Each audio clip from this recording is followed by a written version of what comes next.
اللہ سبحانہ و تعالی کی صفات کے بارے میں مشکل بات یہ ہے اور بہت دشوار اور پیچیدہ بات یہ ہے کہ اس جیسی کوئی چیز نہیں ہے جس کو دیکھ کر عقل یہ اندازہ لگائے کہ اللہ کی صفات ایسی ہیں۔ اچھی طرح یہ بات سمجھنی چاہیے کہ اللہ تعالی کی ذات اور اس کی صفات علیہ کا ادراک جیسے کہ وہ ہیں یہ کسی انسان کے لیے ممکن ہی نہیں ہے، حتیٰ کہ انبیاء علیہ الصلوۃ والسلام وہ اللہ تعالی کا ایسا ادراک جیسے کہ اس کی شایان شان ہے وہ اپنے تئیں اس کی بھی نفی کرتے تھے۔ حضرت موسیٰ علیہ الصلوۃ والسلام کا قصہ اس کی دلیل ہے کہ انہوں نے رؤیت کی تمنا کی تھی اور پھر جو ہوا سو ہوا، اس لیے اس کی ذات پاک اتنی بلند و بالا ہے اور اس کی صفات اتنی عالی ہیں کہ کسی شخص کے لیے ممکن نہیں ہے کہ وہ ایسے ان کو بیان کر سکے یا اس تک پہنچ سکے یا اس کی معرفت اور رسائی حاصل کر سکے جیسے کہ اس ذات پاک کے شایان شان ہے۔ انبیاء علیہ الصلوۃ والسلام بھی اس باب میں اتنا ہی کچھ بتاتے ہیں جتنا کہ اللہ تعالی کی طرف سے انہیں اجازت اور حکم ہوا، اور حدیث میں آیا ہے کہ رسول اللہ صلی اللہ علیہ وسلم نے ایک سوال کیا اور جبریل امین نے یہ کہا کہ آپ کے سوال کی وجہ سے میں نے اللہ تعالی سے ایک بات وہ سوال پوچھا اور اتنا قرب ہوا کہ اتنا قرب آج تک نہیں ہوا تھا، اور پھر بتایا کہ میرے اور حق تعالی شانہ کے درمیان 70,000 نور کے پردے حائل تھے۔ اس لیے معلوم ہوتا ہے کہ جبریل امین جیسے مقرب فرشتے بھی اتنی معرفت حاصل کر لیں جتنا کہ اللہ کا حق بنتا ہے یہ نہیں ہوتا۔ بندہ بہرحال بندہ ہے، مخلوق بہرحال مخلوق ہے، اور اللہ اللہ ہے۔ سب سے مشکل اور کٹھن بات یہی ہے کہ ہم اللہ تعالی کی صفات کو کسی چیز پر قیاس نہیں کر سکتے، کیونکہ ہم جتنے بھی علم کے حصول کے ذرائع ہیں ان میں مقید ہیں، اور اللہ کی ذات اس قید سے بلند و بالا ہے۔ ہم اپنی چیزوں کو عقل کے اعتبار سے سمجھتے ہیں۔ ایک آدمی ایک چیز کو دیکھتا ہے اور اس کی عقل بتاتی ہے کہ یہ کیا ہے۔ بلیک باکس ایک چیز ہوتی ہے، جہازوں میں نصب ہوتی ہے، ایک پائلٹ اسے دیکھے تو ایک پہلی نظر میں ہی سمجھ جاتا ہے کہ بلیک باکس ہے، اور ایک عام آدمی چاہے ساری زندگی وہ پلین میں سفر کرتا رہا ہو، پہلی نظر میں اسے نہیں پتا چلتا کہ یہ کیا چیز ہے، اس لیے کہ اس کی عقل کو ان چیزوں سے کبھی واسطہ نہیں پڑا۔ اللہ تعالیٰ نے اپنے متعلق فرمایا ہے کہ لیس کمثلہ شیء وہو السمیع البصیر۔ اللہ تعالیٰ کی ذات اور صفات میں کوئی اس جیسا نہیں ہے۔ بس تمام عقیدے کی جڑ اور اصل یہ آیت کریمہ ہے جو سورہ الشورى میں 11ویں آیت ہے۔ اللہ تعالیٰ نے اس میں فرما دیا کہ کوئی چیز اس کی ذات و صفات جیسی نہیں ہے، تو جب کوئی چیز ایسی ہے ہی نہیں تو ہم کیسے اس کا اندازہ کریں؟ عقل عاجز ہے، نہ اس کی ذات کا احاطہ کر سکتی ہے اور نہ اس کی صفات کا۔ عقل کو اس کی ذات اور صفات کے احاطے سے اتنی مناسبت بھی نہیں ہے جتنی پانی کے ایک ذرہ سے قطرے کو بحر الکاہل سے مناسبت ہو، اتنی بھی مناسبت نہیں ہے، اس لیے کہ بحر الکاہل کی بھی تو کوئی حد ہے اور پانی کے قطرے کی بھی حد ہے، اور اللہ تعالی کی صفات علیہ ان کی کوئی حد نہیں ہے۔ اللہ کی ذات محدود نہیں ہے۔ بلا شک و شبہ وہ سمیع ہے، بصیر ہے، دیکھتا ہے، اپنی مخلوق کی حاجتوں کو دیکھتا ہے، ان کی دعاؤں کو سنتا ہے، مگر یہ اس کے سارے کمالات اس کی ذات اقدس جیسے ہیں، اور کوئی کمال ایسا نہیں جس کی کیفیت بیان کی جا سکے۔ ہماری عقل سے یہ باتیں سب کی سب وراء الورا ہے۔ کوئی کہے کہ دیکھ کر اس کی کیفیت اور اس کی صفات کو بیان کیا جا سکتا ہے، تو اس کی صفات کو کہاں کوئی دیکھ سکتا ہے؟ اس کی کوئی مثال اس کائنات میں نہیں۔ اور اللہ اپنی تمام مخلوق کی مشابہت سے بالکل پاک ہے، تقدیس اور تنزیہ ہے اس کے لیے۔ اس کی مخلوق میں کوئی بھی اس کا مقرب سے مقرب فرشتہ اور بڑے سے بڑے نبی حضور اقدس صلی اللہ علیہ وسلم اور موسیٰ اور عیسیٰ علیہ السلام جیسے مقربین بارگاہ اور ساری مخلوق اللہ کی، اللہ کو اس کے ساتھ کوئی مشابہت نہیں ہے۔ اللہ اللہ ہے اور بندے بندے ہیں۔ مصیبت انسان کی ہے کہ اس کی عقل ان تمام چیزوں کی محتاج ہے جو چیزیں احساس کو پیدا کرتی ہیں۔ سونگھنے کی قوت ایک احساس کو پیدا کرتی ہے کہ یہ خوشبو ہے یا کیا ہے۔ کان احساس کو پیدا کرتے ہیں کہ انسان جو سن رہا ہے یہ کیا ہے۔ آنکھ احساس کو پیدا کرتی ہے، روشنی آنکھ پر پڑتی ہے اور آنکھ دیکھتی ہے کہ کیا چیز ہے، اور عقل اس پر فتویٰ لگاتی ہے۔ اور اللہ کی ذات ان تمام محسوسات سے بلند و بالا ہے۔ ابن مسکوی کی جو الفوظ الاصغر کی عبارت ہم نے بیان کی تھی، اس میں یہی عرض کیا تھا کہ اللہ تعالی کی ذات و صفات کے ادراک کی کوئی صورت کسی شخص کے لیے ممکن نہیں ہے۔ ایسا ادراک جو اس کے شایان شان ہو کسی کو نصیب نہیں ہو سکتا۔ شیخ سعدی رحمۃ اللہ علیہ نے کتنی اچھی بات کہی، انہوں نے کہا، اور گلستان جو ان کی کتاب ہے اس کے دیباچے میں کہا کہ اے برتر از خیال و قیاس و گمان و وہم، اے وہ ذات جو ہمارے خیال سے بہت بلند ہے، آدمی کا خیال اس ذات کا احاطہ نہیں کر سکتا۔ قیاس کر لیں کہ تو فلاں چیز کی طرح کا ہے، یہ بھی غلط بات ہے۔ ہم گمان کریں، ہمارے وہم سے بھی تیری ذات و صفات اس کا ادراک ہو۔ اللہ تو ان سب چیزوں سے بہت بلند و بالا ہے۔ وَزِ ہرچے گفتہ اند و شنیدیم و خواندائیم، اور ہر جو بات بھی لوگوں نے کہی ہے تیری تعریف میں، اور ہم نے جو کچھ سنا ہے اور جو کچھ پڑھا ہے، خدایا تیری ذات اور تیری صفات ان تمام چیزوں سے بلند ہیں۔ جو کچھ ہم نے سنا ہے بس سنا ہے، لیکن تیری حقیقی صفات اس سے بلند و بالا ہیں۔ جو کچھ پڑھا ہے اور جو کچھ کے کہنے والوں نے کہا ہے، تیری ذات و صفات کا کہاں تک کسے علم ہو سکتا ہے۔ دفتر تمام گشت و بوایاں رسید عمر، زندگی کی کتاب ختم ہو گئی میرے رب، اور عمر اپنے آخری حصے کو پہنچ گئی، ساری زندگی کھپا دی۔ ماں ہم چنا درب والے وصفے تو ماندائیم، اور تیری تعریف کا آغاز کرتے ہوئے ہی میں تھک گیا ہوں، آگے تو کیا چلوں، تیری تعریف کی ابتدا بھی نہیں کر سکا۔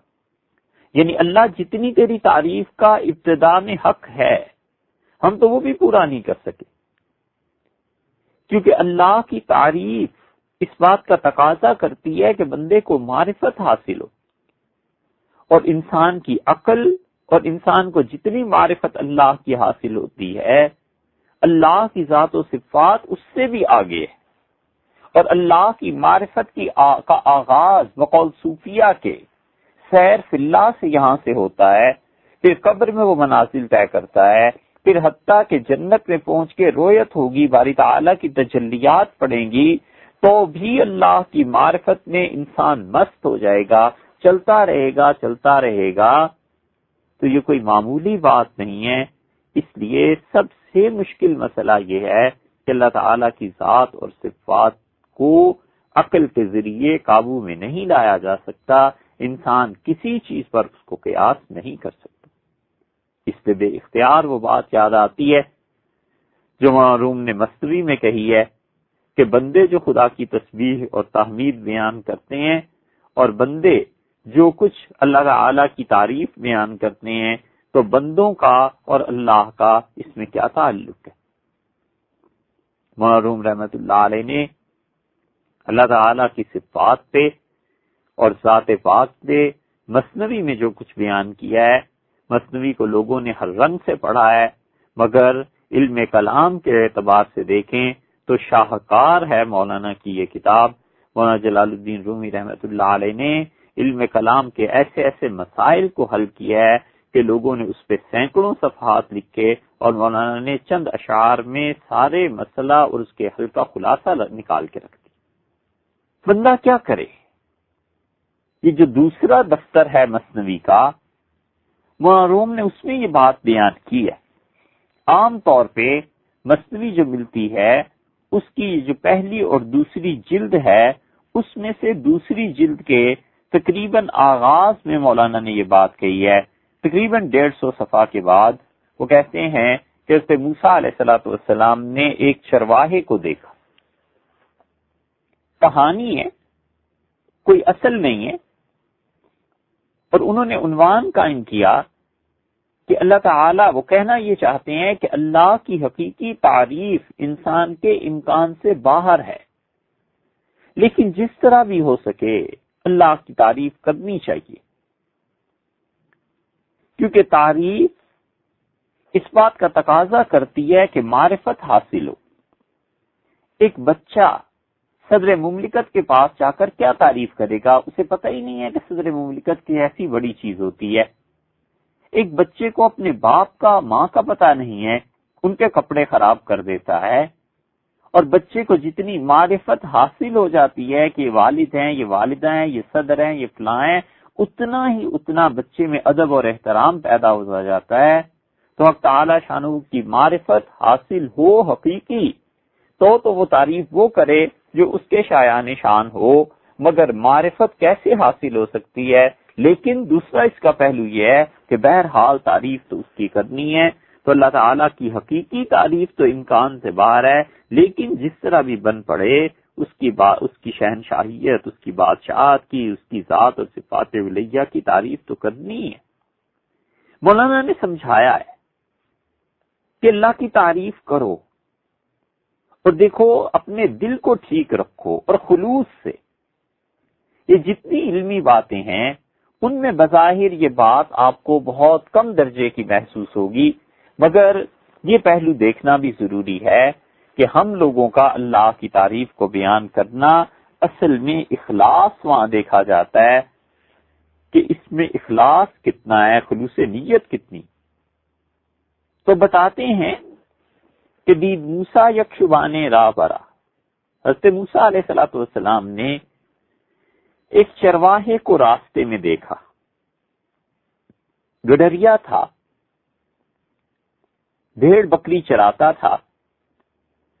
کو ہمیں گفت اے کریمو اے الہ، اور وہ کہہ رہا تھا اے وہ ذات جو بڑا کرم فرمانے والی ہے، بڑی عزت والی ہے، اے خدا تو کجائے تا شومن چاکرت، اللہ آپ کہاں ہیں تاکہ میں تیرا نوکر بن جاؤں، مسلسل تیری خدمت کرتا رہوں، چار رکت دوزم کنم شانہ سرت، تیرے جوتے پھٹ جائیں تو میں ان جوتوں کو سی دیا کروں اور تیرے سر میں کنگھی کروں،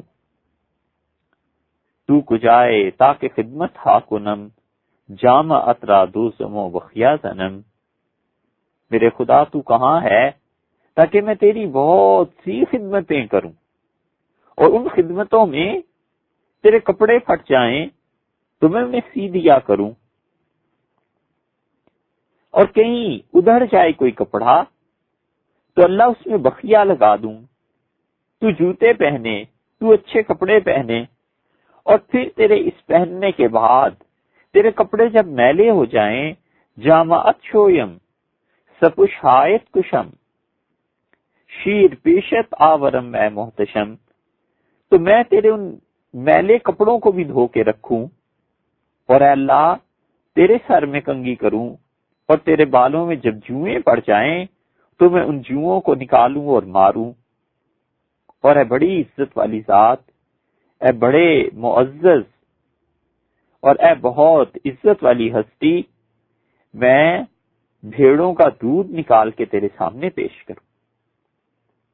اور اے خدا، ورترا بیماری آمد بپیش، منترا غمخوار باشم ہم چوخیش، جب تو کبھی بیمار ہو جائے اور تیری طبیعت خراب ہو تو اے خدا میں تیرے ساتھ اتنی غمخواری کروں، اتنا تیرا مزاج پوچھوں، میں تیرے ساتھ اتنی محبت سے تیری عیادت کروں جیسے کوئی اپنا ہوتا ہے، جیسے پرائے نہیں ہوتے، اپنا کوئی معزز قریبی آدمی ہوتا ہے، محبت والا ہوتا ہے، میں اس طرح تیری عیادت کروں۔ دستکت بوسم بمالم پائے کت، وقت خواب آئے بروبم جائے کت، تیرے پیارے پیارے ہاتھ اے خدا میں چوموں۔ اور اے خدا جب چلنے سے تو تھک جائے تو تیرے نازک نازک پاؤں میں ان کو دبا دیا کروں۔ پھر خدایا تو نے آرام کرنا ہو اور سونے کا وقت آ جائے تو میں تیرا بستر صاف کروں، اچھا صاف ستھرا بستر کے لیے بچھاؤں۔ اے خدائے من فدایت جانے من، جملہ فرزندان و خانو مانے من، اے میرے خدا تو کہاں ہے تاکہ میں تجھ سے اپنی جان قربان کر دوں، میں تیرے صدقے میں لگ جاؤں، میری ساری اولاد، میرا سارا گھر، میرے گھر کا سامان، سب کا سب تجھ پہ نچھاور، تجھ پہ فدا کر کے پھینک دوں۔ تو ہے کہاں؟ گرب دانم خانہ ہے تو من مدام، شیر و روغن آرمت ہر صبح و شام۔ خدایا تو اپنے گھر کا مجھے پتا تو بتا، مجھے تیرے گھر کا اگر پتہ مل جائے تو میں صبح شام اپنی بکریوں کا، جانوروں کا دودھ تیرے لیے پیش کروں، میں اس دودھ سے گھی نکالوں اور گھی تیرے گھر پہ لے کے حاضر ہو جاؤں۔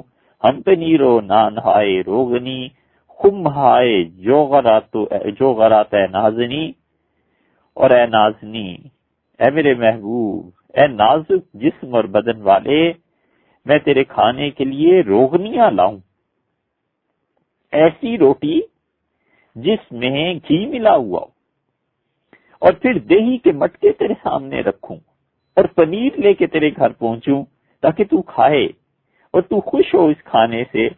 سازم و آرام با پیشت صبح و شام، ازمنا وردن زتو خوردن طعام، اور میں پھر صبح و شام تیرے سامنے آؤں، تیاریاں کروں اور میرا لانا ہو اور تیرا کھانا میں لے کے آؤں اور تیرے لیے کھانے طرح طرح کے پکا کے پیش کروں۔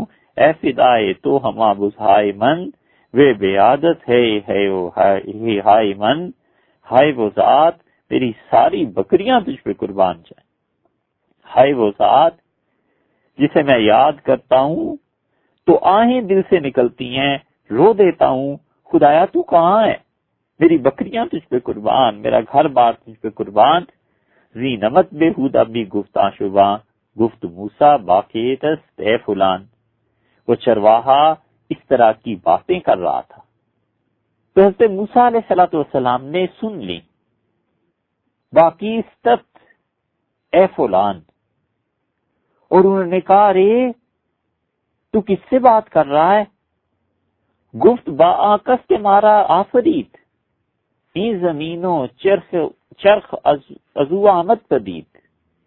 اس نے کہا اس ذات سے بات کر رہا ہوں جس اللہ نے ہمیں پیدا کیا، اور یہ زمین آسمان اس کو اس نے پیدا کیا ہے تب جا کر یہ ظاہر ہوئے۔ گفت موسیٰ ہائے خیرہ سرشدی، خود مسلمان نہ شدے کافر شدی۔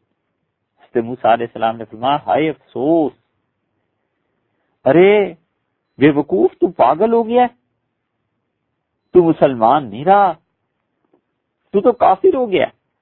اینچی جاگت و اینچے کفرستو فشار، پمبائے اندر دہانے خود فشار۔ یہ کیا جاگت ہے، کیا بکواس ہے؟ یاج فارسی میں ایک ایسی گھاس کو کہتے ہیں جس میں کانٹے ہوتے ہیں۔ حضرت موسیٰ علیہ السلام نے کہا کیا بکواس لگا رکھی ہے، کیا کفر کی باتیں کر رہے ہو؟ کیا بےہودگی ہے کہ خدا کے سر میں جوئیں پڑ جائیں اور تو کنگھی کرے، اور خدا کے کپڑے میلے ہو جائیں اور تو دھو کے دے دے، اپنے منہ میں روئی ڈال لے اور روئی ٹھونس لے۔ گندے کفرے تو جہاں را گندا کرد، کفرے تو دیوائے دین را گندا کرد۔ یہ جو تیرے کفر کے جملے ہیں نا، انہوں نے اللہ کے دین کو جو نہایت ریشم کا لباس کی مانند ہے تیری گدڑی کی طرح میلا کر دیا ہے، اور یہ جو تیرے گندے جملے ہیں ان کی بدبو نے، اس کفر نے دنیا کو گندا کر دیا ہے۔ یہ تو کیا کہہ رہا ہے؟ چارکو پا تابا لائق مرتراست، تو کہتا ہے خدا کے چپل تو گانٹتے، یہ چپل اور جوتے تیرے اور میرے لیے ہیں۔ آفتاب را چنین ہا کے رواس، سورج کو کب چپلوں کی ضرورت پیش آتی ہے؟ سورج کب سے محتاج ہے کہ وہ جوتے پہنے؟ یعنی اللہ کی ذات ان چیزوں کی کب محتاج ہے؟ گر نہ بندی زی سخن تو حل کرا، آتش آمد بسوزت خل کرا، اور اگر اس قسم کی باتیں تو نے بند نہ کی تو مجھے ڈر ہے خدا کا غضب ٹوٹ پڑے گا، آگ لگ جائے گی اور دنیا جل جائے گی اور تباہ ہو جائے گی یہ دنیا۔ تو اللہ کے متعلق ایسی باتیں کرتا ہے؟ آتش گر نامدستی دودھ چیست، اگر آگ نہیں آئی تو یہ دھواں کیسا ہے؟ جہاں سیاہ گشت رواں مردود چیست، جان کالی ہو گئی، سیاہ پڑ گئی تو روح مردود کیوں ہے؟ گر حمیدانی کے یزداں داورست، اگر تم جانتے ہو کہ اللہ ہی حاکم ہے، یا یو گستاخی تورا چوں باورست، تو یہ کیا بےہودگی کی باتیں، یہ گستاخی کے جملے تجھے ان پہ کیوں یقین ہے؟ تم اللہ سے دوستی کا دعویٰ کرتے ہو اور ایسی باتیں کہتے ہو۔ دوستی بے خرد چوں دشمنیس، حق تعالی زی چنی خدمت غنیس، تیری مثال اے چرواہے ایک بے وقوف شخص کی دوستی ہے، اور بے وقوفوں کی دوستی بھی دشمنی کی طرح ہوتی ہے۔ اللہ ہر قسم کی خدمت سے بے نیاز ہے، نہ وہ اس کا محتاج ہے کہ تو اس کے کپڑے دھوئے، اور نہ اس کا محتاج ہے کہ تو اس کے چپل گانٹھے۔ اللہ ہر طرح سے بے نیاز۔ باقی میں گوئی تو این وعم و خال، جس مہاجت در صفات ذوالجلال۔ یہ تم کس سے باتیں کر رہے ہو؟ تمہیں سمجھ نہیں ہے؟ اپنے چچا سے، ماموں سے؟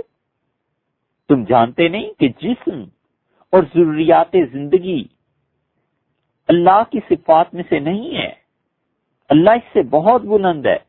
شیر او نوشد کے در نشو و نماست، چارکو پوشد کے او محتاج پاس، دودھ تو وہ پیتا ہے جس کو اپنے جسم کو بڑھانا ہے، نشو و نما درکار ہے۔ چپل وہ پہنتا ہے جس کو پاؤں کی ضرورت ہے، اور اللہ کا کوئی جسم نہیں ہے کہ اس کے لیے وہ دودھ پیے، اور اللہ تعالیٰ نے کوئی پیدل اس کے پاؤں نہیں ہے کہ اس کے لیے چپل کی ضرورت پیش آئے۔ ور برائے بنداستی گفتگو، آنکھ حق گفتو او منستو من خودو، اور اگر اللہ کے ساتھ تم مخاطب نہیں ہو تو کیا یہ گفتگو اس بندے کے لیے ہے جس کے بارے میں اللہ نے کہا ہے کہ میں وہ ہو جاتا ہوں اور وہ میں ہو جاتے ہیں؟ قرآن کریم میں آیا ہے، اللہ تعالیٰ نے اپنے بعض بندوں کے متعلق یہ فرمایا ہے کہ ان کا ہاتھ اللہ کا ہاتھ ہے، اور اللہ تعالیٰ کا انتہائی قرب انہیں حاصل ہوتا ہے۔ آنکھ گفت انی مرضت لم تعد، جس کے بارے میں اللہ نے کہا ہے کہ انی مرضت لم تعد، کہ میں بیمار ہو گیا تھا تو میری عیادت کو کیوں نہیں آیا؟ من شدم رنجور او تنہا نہ شد، میں بیمار تھا، وہ تنہا بیمار نہیں تھا۔ مولانا اصل میں اس حدیث کی طرف اشارہ کر رہے ہیں کہ رسول اللہ صلی اللہ علیہ وسلم نے فرمایا قیامت میں اللہ لوگوں سے کہے گا کہ میں بیمار تھا اور تم میری عیادت کو نہیں آئے، اور بندے کہیں گے کہ اللہ تو اس سے بلند و بالا ہے کہ تجھے کوئی بیماری چھوئے، تو اللہ کہے گا میرا فلاں بندہ بیمار تھا، اگر تم اس کی عیادت کے لیے جاتے تو تم مجھے اسی کے پاس پا لیتے۔ آنکھ بی یسما و بی یبصر شداس، در حق آ بندہ ای ہم بے حدث۔ اے چرواہے، اگر تم اللہ کے نہیں اور کسی آدمی کے متعلق بات کر رہے ہو، تو اگر وہ آدمی اللہ کا اتنا قریبی دوست ہے کہ اللہ نے اس کے بارے میں کہا ہے کہ وہ میرے ذریعے سنتا ہے اور میرے ذریعے دیکھتا ہے، تو دیکھو اس بندے کے حق میں بھی گستاخی نہ کرو۔ بے ادب گفتن سخن با خاص حق، دل میرانند سیاہ دارد ورق۔ اور جو اللہ کے خاص بندے ہوتے ہیں ان کی شان میں گستاخی کرنا اور ان سے بے ادبی کی باتیں کرنا، آدمی کا دل مر جاتا ہے اور اس کا اعمال نامہ سیاہ ہو جاتا ہے۔ اور بے ادبی کی باتیں ہوتی کیسے ہیں؟ اللہ کے نیک بندوں کے بارے میں بظاہر آدمی ان سے سچی بات کہہ رہا ہوتا ہے، لیکن وہ بات بے ادبی کی ہوتی ہے، نہیں کہنی چاہیے۔ گر تو مردے را بخانی فاطمہ، گرچہ یک جنسند مرد و زن ہما۔ اگر تم کسی مرد کو کہو کہ فاطمہ ادھر آؤ، تو کوئی پوچھے کہ تم مرد کو فاطمہ کیوں کہہ رہے ہو، تو تم یہ کہو کہ عورت اور مرد ایک ہی جنس ہے، جانوروں کی الگ جنس ہے، جنوں کی الگ ہے، فرشتوں کی الگ ہے، انسانوں کی الگ ہے، تو ہے تو انسان ہی نا، مرد ہے یا عورت ہے، اس سے کیا فرق پڑا اگر میں نے فاطمہ کہہ دیا۔ مولانا کہتے ہیں قصد خونے تو کنت تا ممکنت، گرچہ خوشخبی و حلیم و ساکنت۔ اگرچہ وہ آدمی کتنے ہی اچھے مزاج کا ہو، کتنا ہی پرسکون زندگی گزار رہا ہو، طبیعت کے اعتبار سے کتنا ہی حلیم اور بردبار ہو، مگر اس توہین پر وہ تیری جان لینے کا ارادہ کر لے گا۔ فاطمہ مدحس در حق زنا، مرد را گوئی بود زخم سنا۔ فاطمہ عورتوں کے لیے نام ہے، ان کے لیے تعریف ہے، اور مرد کو کہو عورت کا نام لے کے تو اس کے لیے یہ ایک نیزے کا زخم ہے۔ اس سے سمجھو کہ تم اللہ کے لیے کیا کہہ رہے ہو۔ دست و پا در حق ما استعایش است، در حق پاکی حق آلائش است۔ ہاتھ اور پیر یہ انسانوں کے لیے بڑی اچھی چیزیں ہیں، اور اللہ تعالیٰ کا جہاں تک ہے مقام، جتنی بھی تم پاکی کی باتیں کر رہے ہو خدا کے لیے، یہ سب اس کے لیے اس کی توہین پر مبنی ہیں، اور یہ ناپاکی کی باتیں۔ لم یلد لم یولد اورا لائق است، والدو مولود را او خالق است۔ اس نے خود کہا ہے کہ نہ اس نے کسی کو جنم دیا ہے اور نہ اسے کسی نے جنم دیا ہے، یہ تعریف اس کے لیے مناسب ہے۔ کیونکہ دنیا میں جتنے بھی باپ بنتے ہیں اور جتنی بھی اولادیں ہوتی ہیں، سب کا خالق اللہ ہی ہے۔ ہرچہ جسم آمد ولادت وصف اوست، ہرچہ مولود است اوزیں سوئے جوست۔ جو جسم بھی پیدا ہوتا ہے، پیدا ہونا ایک صفت ہے اس کے لیے، اور جو جنم لیتا ہے چھوٹا بچہ، یہ جنم، اس کا جسم، یہ سب کی سب چیزیں اس کے حق میں ہیں۔ زاں کہ از کونو فسادستو مہی، حادث استو محدث خواہد یقین۔ کیونکہ جو جسم ہے اس میں بننا اور بگڑنا ہے، اور یہ تمام جسمانی اور مادی چیزوں کا خاصہ ہے، یہ سب چیزیں ایسی ہیں۔ تو پیدا ہونے والا بچہ، انسان، وہ خود اس بات کا تقاضا رکھتا ہے کہ کوئی پیدا کرنے والا بھی ہو، اور پیدا کرنے والے میں اور پیدا ہونے والے میں فرق ہے۔ اللہ کی ذات پیدا کرتی ہے، لوگوں کو بناتی ہے۔ جب اسے یہ سب باتیں سنائیں موسیٰ علیہ السلام نے، گفت اے موسیٰ دہانم دوختی بس پشیمانی تو جانم سوختی۔ اس نے کہا موسیٰ آپ نے میرا منہ بند کر دیا، میں شرمندہ ہوں کہ افسوس میں نے ایسی باتیں کیوں کی۔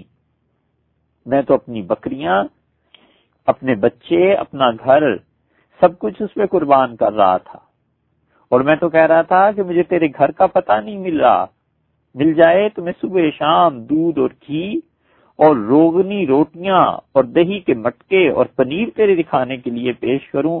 میں تو یہ سب کچھ کہہ رہا تھا، لیکن اب میں شرمندہ ہو گیا ہوں. بس پشیمانی تو جانم سوختی، میری جان جل گئی ہے، جسم کانپ اٹھا ہے کہ اوہو، میں جن چیزوں کو تعریف کر رہا تھا، جن چیزوں کو تعریف کے جملے سمجھ رہا تھا، یہ سب اللہ کے لیے تعریف نہیں توہین پہ مشتمل گفتگو تھی. جامرا بدرید و آہ گرد تفت، سر نہاد اندر بیابانوں برفت. اس نے اپنے کپڑے پھاڑ دیے، ہائے ہائے کرتا رہا، گرم آہ نکلی اس کے منہ سے، جنگل کا رخ کیا اور چل دیا. وہی آمد سوئے موسیٰ از خدا، اللہ نے وحی کی اور اس نے موسیٰ علیہ السلام سے کہا، موسیٰ یہ کیا کیا؟ بندہ ماں از ماں کر دی جدا، میرے بندے کو مجھ سے جدا کر دیا. یعنی جو باتیں وہ کر رہا تھا وہ میری محبت میں دیوانہ تھا، اسے اس ذکر سے جو قرب مل رہا تھا اسے اس قرب سے تم نے محروم کر دیا. تو برائے وصل کردن آمدی، میں برائے فصل کردن آمدی. تو ملانے کے لیے آیا تھا، جدا کرنے کے لیے تو نہیں بھیجا گیا. نہ توانی پامنے اندر فراق، جہاں تک ہو سکے توڑنے میں، جدا کرنے میں قدم نہ رکھو. قبض الاشیاء عندی الطلاق، تم نے سنا نہیں کہ طلاق دینا اگرچہ جائز ہے لیکن بدترین چیزوں میں سے ہے. میرے نزدیک میں سب سے مکروہ سمجھتا ہوں اس کو، کیونکہ وہ لوگوں کو توڑ دیتی ہے. ہر کسیرا سیرت بن ہادائیں، ہر کسیرا اصطلاح دادائیں. ہم نے ہر شخص کی طبیعت الگ بنا دی ہے اور ہم نے ہر شخص کو ایک اصطلاح دے دی ہے. جو کچھ اس کی سمجھ میں آتا ہے وہ ہماری ویسی ہی تعریف کرتا ہے. وہ میرا بندہ میری تعریف کر رہا تھا. ہر انسان اپنی عقل کے مطابق ہی بات کرتا ہے اور ہر انسان میری تعریف کے لیے وہی الفاظ استعمال کرتا ہے جو اس کی لغت میں، اس کی بولی میں رائج ہے. جب اس کے دل میں میرے لیے عقیدت ہے اور وہ دل میں مجھ سے محبت کرتا ہے تو اس کی تعریف بہرحال میرے ہاں بڑا درجہ رکھتی ہے. ایک عام آدمی، ان پڑھ آدمی جو کچھ میرے متعلق کہتا ہے ہمیں قبول ہے، کیونکہ ہم اس کا دل دیکھتے ہیں. ہر کسیرا سیرت بن ہادائیں، ہر کسیرا اصطلاح دادائیں.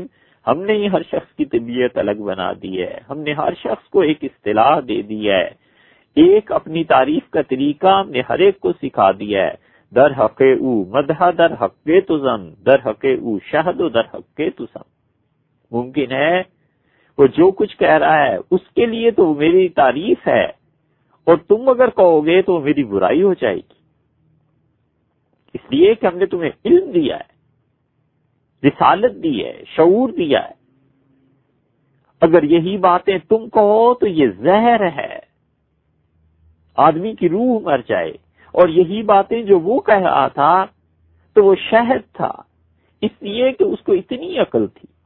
در حق او نار و در حق کے تو نار، در حق او درد و در حق کے تو خار. اس کے حق میں یہ نور تھا، اس نے اسی طرح ہمارے قریب آنا تھا، اسے اسی طرح ہماری راہ ملنی تھی. اور تم اگر یہ بات کہتے، اتنے علم کے باوجود تم کہتے کہ تم ہمارے جوتے سیو اور ہمارے کپڑے دھو دو، تو یہ جہنم کی آگ بن جاتی. در حق او ورد در حق کے تو خار، اور اس کے حق میں یہ باتیں گلاب کا پھول تھیں، تمہارے لیے یہ کانٹے ہیں. در حق او نیک و در حق کے تو ود، در حق او خوب و در حق کے تو رد. اس کے حق میں بڑی اچھی بات تھی، جو ہماری تعریف اس نے کی ہم خوش تھے، اور اگر تم یہ باتیں کہتے تو بڑی بری لگتی.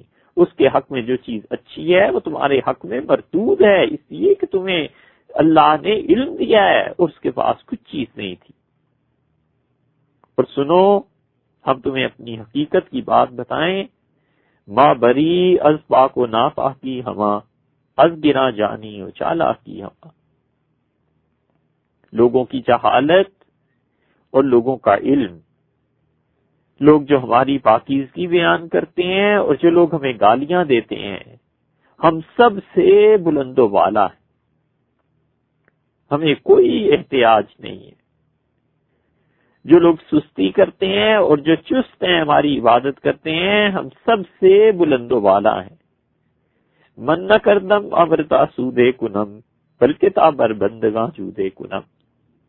میں نے اپنے بندوں کو اس لیے پیدا نہیں کیا کہ میں ان سے کوئی فائدہ اٹھاؤں، میں نے اپنی مخلوق کو اس لیے پیدا نہیں کیا کہ یہ عبادت کریں تو میں کوئی خوش ہوں، بلکہ تابر بندگاں جودے کنم، ہم نے تو اس لیے پیدا کیا ہے تاکہ ہم اپنی بادشاہت کا اظہار کریں، ہم اپنے غلاموں کو بخشیں اور ہم اپنے نوکروں چاکروں کو عزت سے نوازیں، رزق سے نوازیں، ہم اپنی سخاوت کا اظہار کریں اپنے غلاموں پہ۔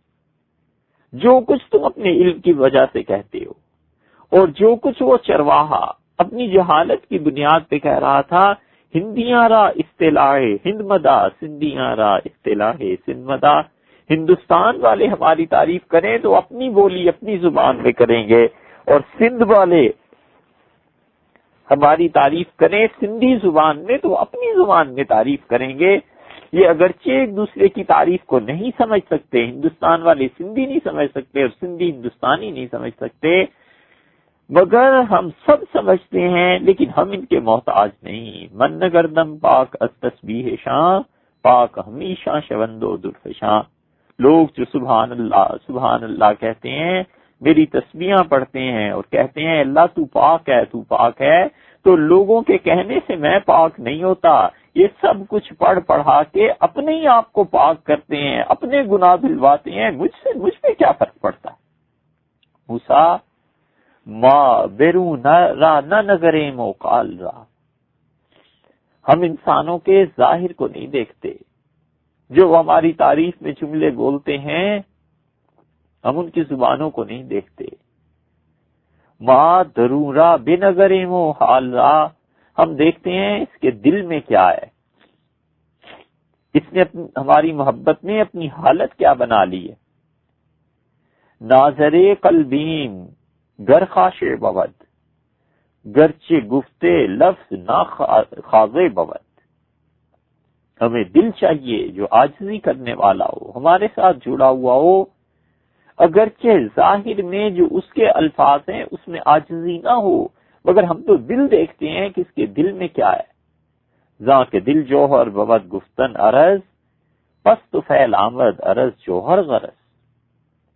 اس لیے کہ دل میں جو بات ہے نا وہ اصل چیز ہے، اور یہ جو تم گفتگو کرتے ہو یہ بعد کی بات ہے، یہ عرض ہے، اور عرض ضمنی چیز ہے اور جوہر مقصود ہے۔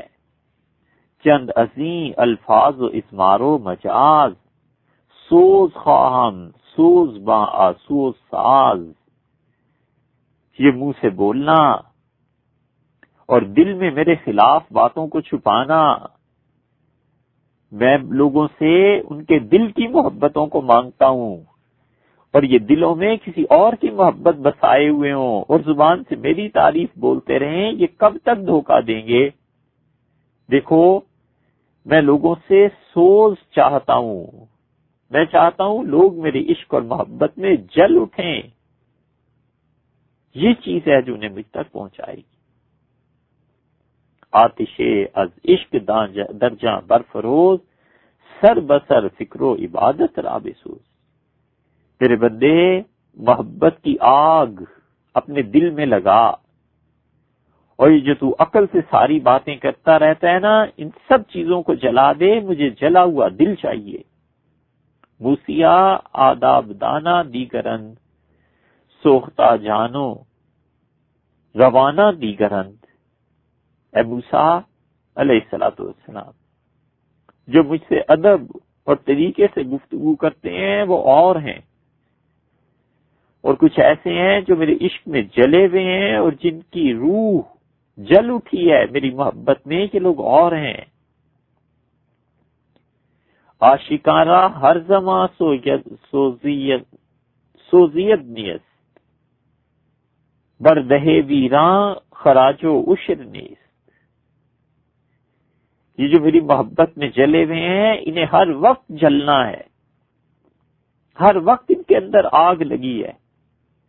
اس لیے یہ مت سوچ کہ یہ میرے ساتھ اس ادب سے پیش آئیں جس ادب سے عقل والے پیش آتے ہیں، اور میں انہیں کچھ نہیں کہتا، اس لیے کہ جنہیں میری محبت نے پاگل کر دیا ہے، یہ گاؤں ان کے دل گاؤں کی طرح ہے، اور جو گاؤں اجڑ جاتا ہے اس سے کوئی عشر وصول نہیں کیا کرتا۔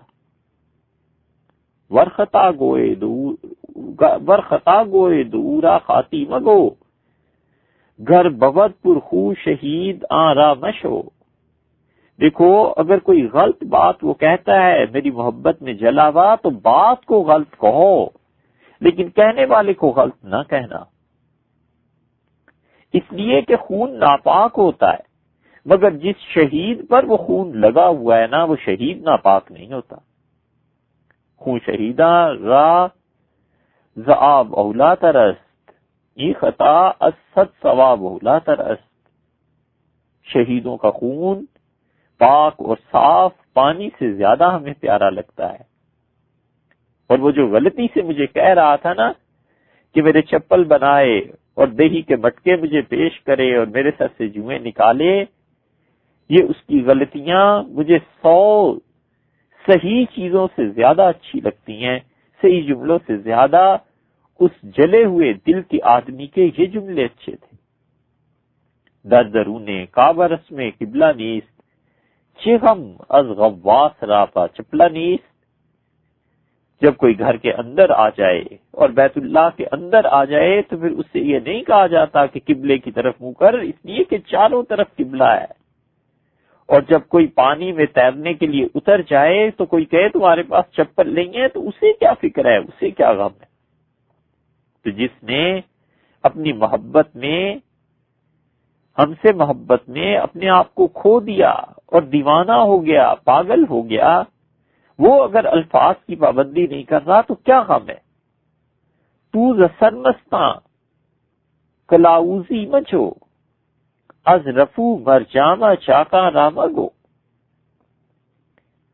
جو میری محبت میں مست ہیں ان سے یہ توقع نہ رکھنا کہ وہ تمہاری رہنمائی کرے، اور جنہوں نے اپنے گریبان خود چاک کر دیے ہیں ان کو یہ نہ کہو کہ وہ اپنے گریبان کو سینے، انہوں نے تو اپنی مرضی سے جان بوجھ کر چاک کیے ہیں۔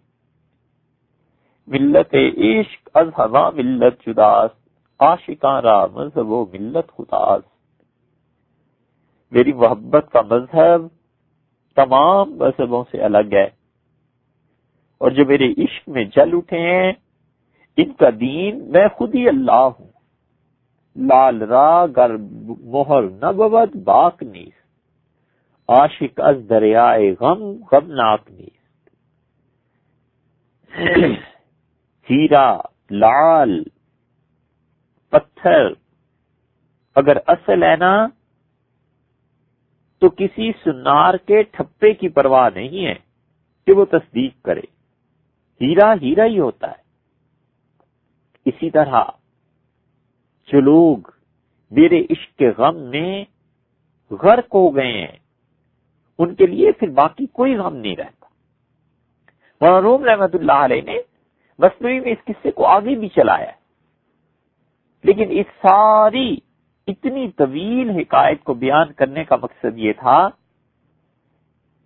کہ اللہ تعالی تک، اس کی ذات و صفات تک عقل کی رسائی نہیں ہے، ہم اپنے حواس کے ذریعے اس کا احاطہ نہیں کر سکتے، سب سے بڑی مشکل چیز یہ ہے۔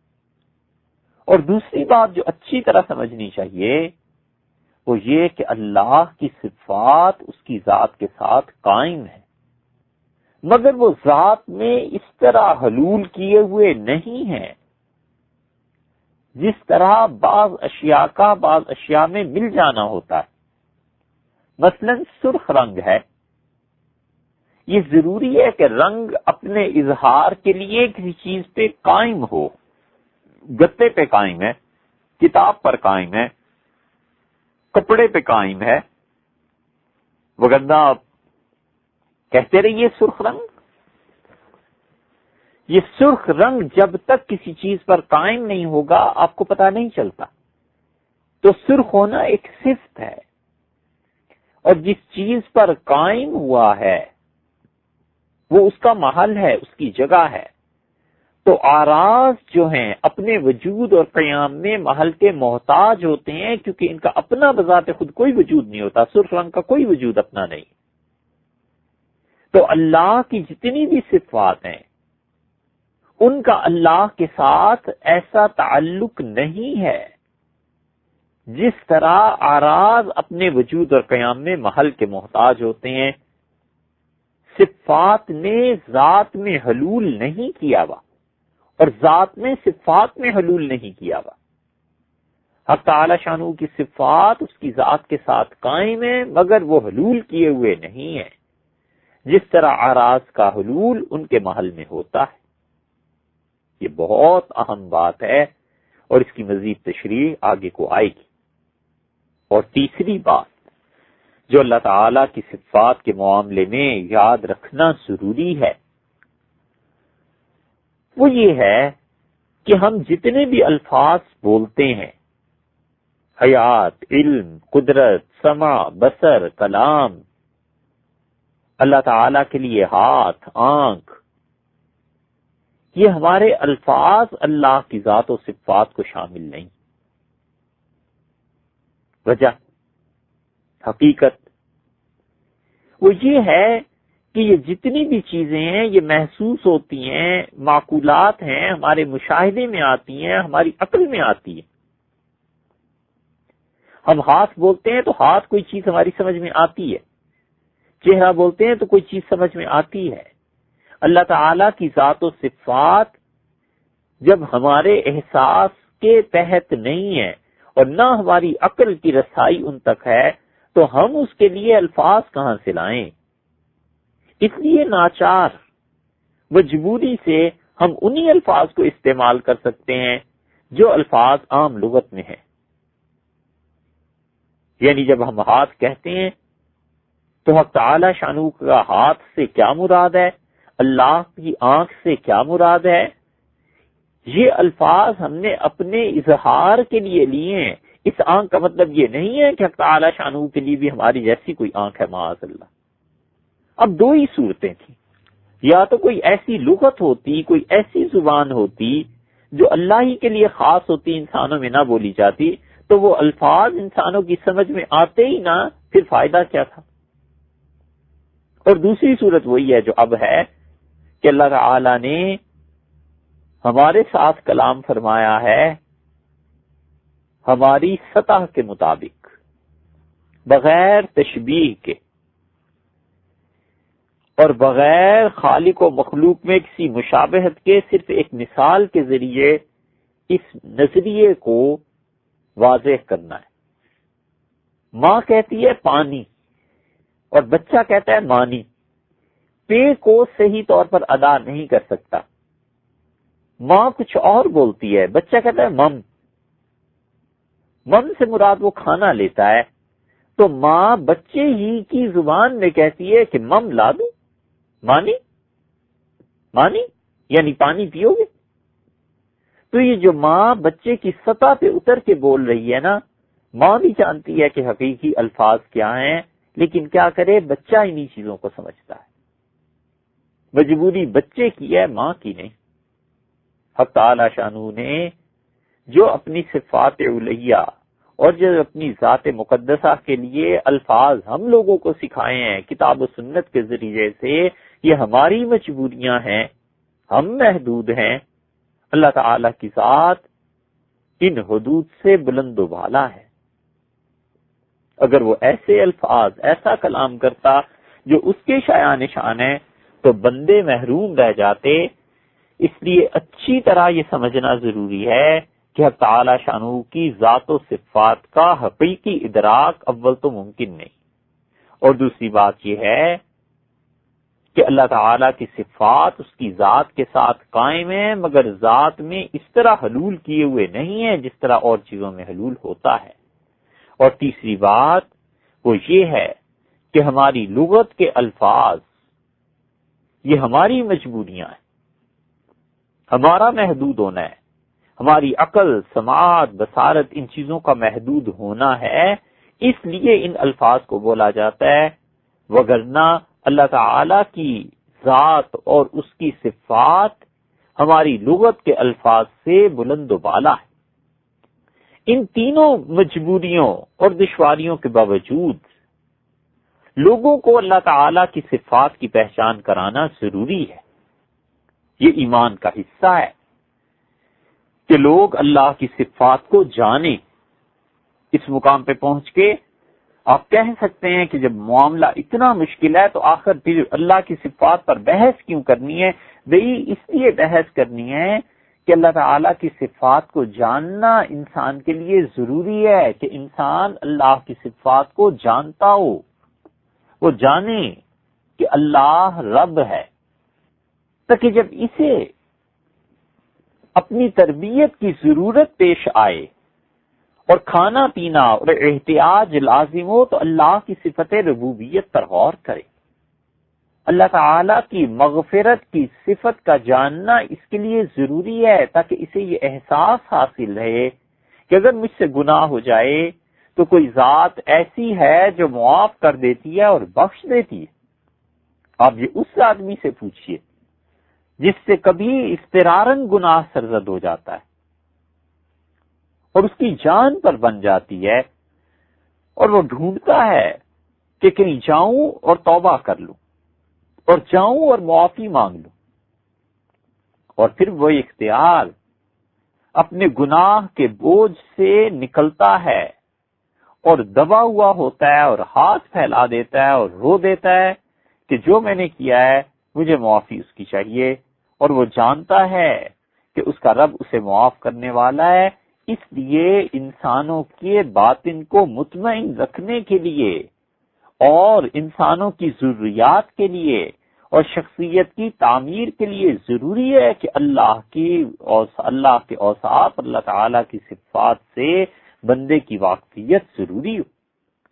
جی چاہتا ہے کہ کسی کو تھپڑ مار دے، جی چاہتا ہے کہ بس چلے تو اس کی گردن اڑا دے، اور جی چاہتا ہے کہ بس چلے تو اس نوکر کو آگ میں پھینک دے، مگر جب اس کی نظر جاتی ہے کہ اللہ نے منع کیا ہے اور اس کی نظر جاتی ہے کہ ایک ذات ہے جو مجھے پیدا کرے گی اور مجھ سے میرے اعمال کا حساب لے گی، تو دنیا میں نظم قائم ہوتا ہے۔ یہ آدمی رک جاتا ہے، اپنے غصے کو دبا دیتا ہے، اپنے برے ارادے سے باز آ جاتا ہے، کیونکہ اسے پتا ہے کہ اللہ کے سامنے جواب دینا ہے، تو اللہ کی یہ صفت کہ وہ بندوں سے حساب لے گا، اور خدا کی یہ صفت کہ وہ ظلم کو برداشت نہیں کرے گا اور ظلم کا بدلہ لیا جائے گا، یہ اللہ کی معرفت اسے اپنے ظلم کے نفاذ سے روک دیتی۔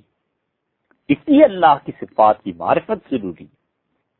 بندہ سخت مصیبت میں اور تکلیف میں گر جاتا ہے، پریشانی کے عالم میں، اور جہاں تک ہو سکتا ہے اپنی مصیبت کا حل تلاش کرتا ہے، اور پھر کیا ہوتا ہے؟ آخر پہ پہنچ کے یہ ضروری ہے کہ وہ ہاتھ پھیلا دے۔ اگر اسے اللہ کی صفات کی معرفت حاصل نہیں ہے تو پھر کیا کرے گا؟ مر جائے گا۔ اور جب صفات کی معرفت حاصل ہوتی ہے کہ ہاں مشکل وقت میں کوئی دستگیر بھی ہے، ہاں مصائب میں کوئی مدد بھی کرتا ہے، ہاں غم کو کوئی ٹال بھی دیتا ہے، تو پھر وہ بندہ اللہ کی طرف رجوع کرتا ہے، کیونکہ اسے اللہ کی صفات کا علم ہے۔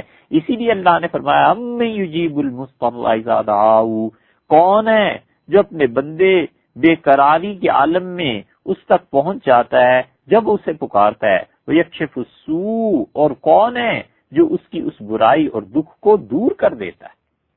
اَإِلَٰهٌ مَّعَ اللَّهِ وَيَجْعَلُكُمْ خُلَفَاءَ الْأَرْضِ، کون ہے جس نے زمین میں تمہیں اپنا نائب بنایا ہے؟ اِلَٰهٌ مَّعَ اللَّهِ، کیا اللہ کے علاوہ کوئی اور الہ بھی ہے؟ اس لیے اللہ کی صفات علیہ کی معرفت ضروری ہے۔ حضرت ایوب علیہ السلام کے ساتھ ایک مشکل پیش آئی تھی، اللہ نے کہا ہے کہ اس نادا ربہ، اس نے اپنے رب کو پکارا اور اس نے کہا انی مسنی الضر، مجھے تکلیف پہنچ گئی ہے، وانت ارحم الراحمین، اور سب مہربانوں سے بڑا تو مہربان۔ کیا حسن ادب ہے، کیا حسن ادائیگی ہے، کیا محبت اور ادب کو جمع کیا ہے کہ عرض حال بھی ہے اور اس کی تعریف بھی ہے۔ فاستجبنا لہ، ہم نے اپنے بندے کی سن لی، فکشفنا ما بہ من ضر، اور جو تکلیف سے پہنچی تھی ہم نے دور کر دی۔ وظنون اذ ذهب مغاضبا، اور وہ مچھلی والا جو غصے سے جھنجھلا اٹھا، فظن ان لن نقدر علیہ، اس نے کیا سمجھ لیا تھا کہ بغیر اجازت کے چلے جانے پہ ہم کوئی گرفت نہیں کریں گے۔ فنادا فی الظلمات، اس مچھلی والے نے ہمیں پکارا جب وہ اندھیروں میں پہنچ گیا، اور اس نے کہا لا الہ الا انت سبحانک، کوئی حاکم نہیں ہے تیرے علاوہ، کوئی عیب نہیں ہے، کوئی ذات ایسی نہیں ہے جس میں عیب نہ ہو۔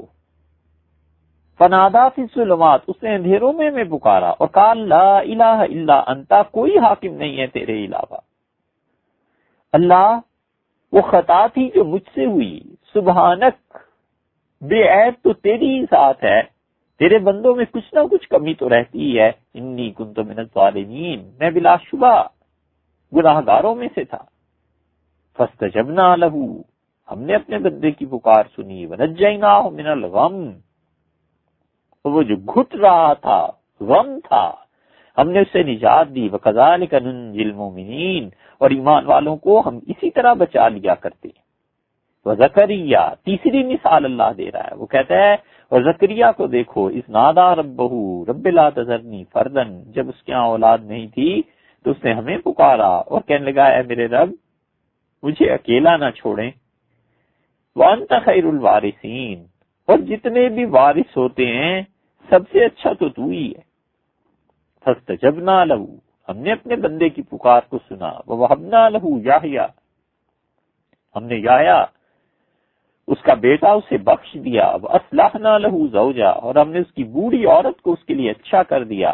انہم کانوا یسارعون فی الخیرات، یہ سارے ہمارے بندے دوڑتے تھے اچھے کام کرنے کے لیے، یدعوننا رغبا ورہبا، اور ہم سے مانگتے تھے، ہماری عبادت کرتے تھے، پرستش کرتے تھے، ہم سے امید رکھتے تھے کہ ہم مہربانی کرتے تھے، ڈرتے تھے کہ کہیں ان کی عبادتیں رد نہ کر دی جائیں، وَقَانُوا لَنَا خَاشِعِينَ، اور ہمارے سامنے دبے ہوئے رہتے تھے۔